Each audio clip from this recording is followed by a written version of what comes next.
పద్మావతి. నేను కొన్నూరు నుంచి మాట్లాడుతున్నాను. నేను ప్రైవేట్ స్కూల్లో పనిచేస్తున్నాను సార్, తెలుగు టీచర్గా.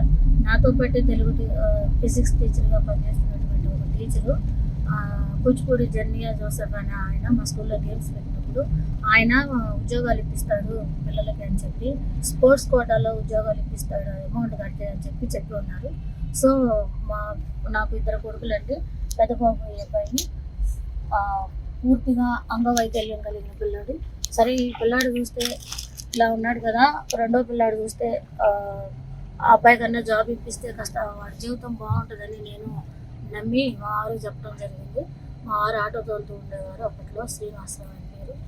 సో ఆయన సరే పిల్లాడికి భవిష్యత్తు బాగుంటుంది కదా, ఉద్యోగం వస్తుంది అంటే చేద్దామని అని చెప్పి తెలిసిన వాళ్ళ దగ్గర కానీ, ఫ్రెండ్స్ దగ్గర కానీ, చుట్టాల దగ్గర కానీ 7 లక్షల దాకా డబ్బులు పోసేసి 5 లక్షల వరకు ఫోన్పేల ద్వారా 2 లక్షలేమో బై హ్యాండ్ చేతికి ఇవ్వడం జరిగింది.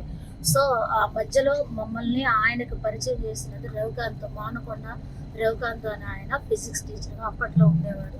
ఇప్పుడు ప్రజెంట్ ఆయన ఒరిస్సాలో జాబ్ చేసుకుంటున్నాడు. అయితే ఇప్పటి వరకు కూడా మాతోటి ఆయన ఫోన్లు మాట్లాడుతూనే ఉన్నారు ఈ విషయంగా.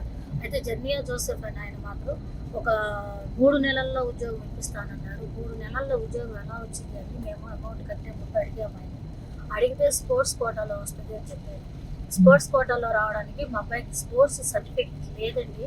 ఎలా వస్తుంది? ఏ గేమ్లో కూడా మా అబ్బాయి ఇంతవరకు కాలేజ్ డేస్లో కానీ ఎప్పుడు కూడా వాడికి ప్రవేశం లేదు. ఏ గేమ్ గురించి తెలియదు. ఆ సర్టిఫికేట్లు కూడా లేవు. మా అబ్బాయికి మన అయితే రాదు కదా అని అన్నాను నేను. అయితే అమ్మ అంతా మా చేతిలో పని, మేము ఏదైనా చేయగలం. దేశవ్యాప్తంగా గేమ్స్ ఆడిస్తున్నాం. రాష్ట్ర వ్యాప్తంగా నేను జనరల్గా సెక్రటరీగా పనిచేస్తున్నాను. నా చేతిలో నేను ఏదైనా చేయగలను. స్పోర్ట్స్ కోటాలో ఆ అబ్బాయికి సర్టిఫికేట్ని నేను రెడీ చేస్తాను. ఎక్కడో చోట అబ్బాయి గేమ్ ఆడినట్లుగా నేను క్రియేట్ చేస్తాను. అంతా నా చేతిలో పని అని చెప్పాడు. అప్పుడు నేను ఇంకో ప్రశ్న అడిగాను సార్, నిజంగా గేమ్స్ ఆడి నిజంగా స్పోర్ట్స్ కోటాలో జాబ్ తెచ్చుకోగలిగినటువంటి అవకాశం ఉన్న స్టూడెంట్గా ఆ జాబ్ మిస్ అవుతుంది కదా, అది తనకు అన్యాయం జరిగింది, దానివల్ల ఇబ్బంది అవుతుంది కదా అని అడిగితే అదేం ఉండదమ్మా, అది డబ్బు పెట్టే వాళ్ళని బట్టి ఉంటుంది. మీరు 7 లక్షల దాకా తీసుకురాగలిగితే మీరు పెట్టుకుందరు కానీ మీకు వస్తుంది, నేను తెప్పిస్తాను గ్యారంటీ అన్నాడు. ఉద్యోగం రాని పక్షంలో మీ అమౌంట్ మీకు తిరిగిస్తానన్నాడు. 5 లక్షల వరకు చెక్ ఇచ్చాడు. ఆ విషయాలన్నీ కూడా మేము ఎప్పటికప్పుడు అతనితో ఫోన్ చేస్తూనే ఉన్నాము. రవికాంత్ మాస్టర్ అని ఆయనతో కూడా మనం మాట్లాడుతూనే ఉన్నాం. సో ఆయన ఏం చేస్తున్నాడు, 2-3 ఏళ్ళు గడిపేసిన తర్వాత ముందు ఒక 3 నెలలు 4 నెలలు గడిచిన పిల్లాడు మొబైల్ షాప్లో చేసే పిల్లాడిని కూడా మాన్పించేసి ఇంట్లో కూర్చోబెట్టాడు. ఎందుకంటే సడన్గా జాబ్ వచ్చేస్తే నీకు సర్టిఫికేట్ వెరిఫికేషన్కి వెళ్ళాల్సి వస్తే ప్రైవేట్ కంపెనీ వాళ్ళు నీకు సర్టిఫికేట్స్ ఇవ్వరు. కాబట్టి ముందే నువ్వు జాబ్ మానేసి సర్టిఫికేట్స్ తెచ్చి నీ చేతిలో పెట్టుకొని ఇంట్లో కూర్చో, నేను ఎప్పుడో అప్పుడు ఫోన్ చేస్తానని చెప్పాడు. అప్పటి నుంచి ఇప్పటి వరకు ఇది 5వ సంవత్సరం అండి. 5 సంవత్సరాల నుంచి కూడా మా అబ్బాయిని ఖాళీగా ఉంచాడు. సో 3 ఏళ్ళు గడిచిన తర్వాత కూడా ఏంటంటే మా అబ్బాయిని కూర్చోబెట్టారు. మేము జరగటం ఇంట్లో ఇబ్బందిగా ఉంటుంది. నెలకి 20,000 అన్న తెచ్చుకునే పిల్లాడు, అది పోగొట్టారు. ఇటు ఉద్యోగం రాలేదు సరిగదా, తెచ్చిన అప్పులు వడ్డీలు అవుతున్నాయి. ఏంటి అని మేము కాస్త గట్టిగా మాట్లాడుతూ ఉండేసరికి మా ఫోన్లు బ్లాక్ లిస్ట్లో పెట్టడం జరిగింది. మధ్యవర్తి మాత్రంతో అతనితో మాట్లాడుతూ ఉన్నారు. అతనికి సమాధానం చెప్తున్నాడు ఆయన జోసెఫ్ అని ఆయన.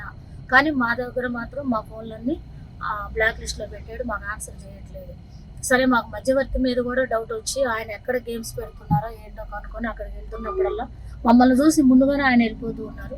మొన్న మాతూరులో కూడా గేమ్ పెట్టి వెళ్ళి ఉన్నాం మేము 30-31 తారీఖుల్లో. వెళ్తే మమ్మల్ని చూసి కూడా మాతో మాట్లాడుతూనే సైగ చేసేసి కారు తెప్పించి కారు ఎక్కేసి పరిగెత్తి కారు ఎక్కి పారిపోయాడండి. సో ఆయన ఎక్కడున్నా కానీ దయచేసి కొంచెం పట్టుకొని ఆయనను రప్పించి మా డబ్బు మాకు ఇప్పించి మాకు న్యాయం చేయాల్సిందిగా కోరుకుంటున్నాము. ఈ ఇన్సిడెంట్స్ అన్నిటి వల్ల కూడా మా వారు దిగులు పడి హార్ట్ అటాక్ వచ్చి ఆయన కూడా చనిపోవడం జరిగింది. దయచేసి కొంచెం మా కుటుంబాన్ని కాపాడమని, మా సమస్యను గట్టెక్కించమని పెద్దలందరికీ మరీ మనవి చేసుకుంటున్నాను.